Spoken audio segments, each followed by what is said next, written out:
নতুন চালু হওয়া ভারতীয় ন্যায় সংহিতা, ভারতীয় সুরক্ষা সংহিতা এবং ভারতীয় সাক্ষ্য অধিনিয়মের বিরোধিতায় সোমবার আন্দোলনে নামল মালদার আইনজীবীরা। মালদা বার অ্যাসোসিয়েশনের উদ্যোগে এদিন প্রতিবাদ মিছিল সংঘটিত হয় আদালত চত্বরে। নতুন এই আইন সংহিতা চালু হওয়ায় বিচার প্রার্থী এবং সাধারণের মধ্যে বিভ্রান্তি বাড়বে বলে দাবি আইনজীবীদের। একই সঙ্গে একে জনবিরোধী বলেও দাবি করেছেন আইনজীবীরা। এদিন প্রতিবাদ মিছিলে পা মেলান শতাধিক আইনজীবী। একটু আগেই আমার সিনিয়র বললেন যে 3টে আইন পুরোপুরি চেঞ্জ করার পরে নতুন আইন চালু করা হয়েছে।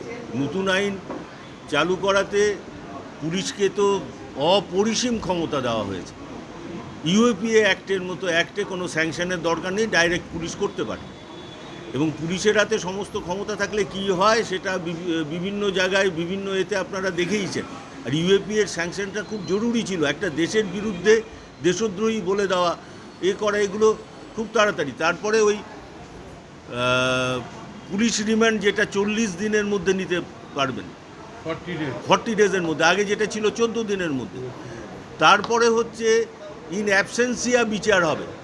আপনি জানলেনই না, আপনার বিরুদ্ধে এফআইআর হলো, চার্জশিট হলো, আপনাকে নোটিশ করা হলো না, কিছু না। আর অ্যাকচুয়ালি যেটা হচ্ছে এখনও আমরা যতটুকু দেখেছি তাতে কোনো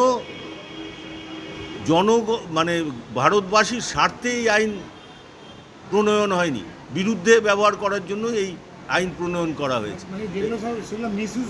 মিসইউজ হওয়ারই চান্স আছে। এগুলো ব্রিটিশ যে যতটা মিসইউজের জন্য আইন তৈরি করেছিল, এরা তার থেকে অনেক বেশি মিসইউজের জন্য করেছে। এর জন্যই আমরা সবাই এর প্রতিবাদ করছি। আপনার শিশু কি অটিজমে আক্রান্ত?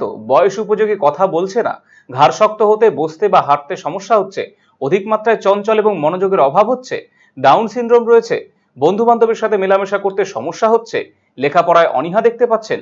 এই সমস্ত সমস্যার homeopathy, physiotherapy, occupational therapy, special education, behaviour therapy, speech therapy, counselling এবং গ্রুপ ক্লাসের মাধ্যমে সমাধান করা হয় সেবানিকেতনে।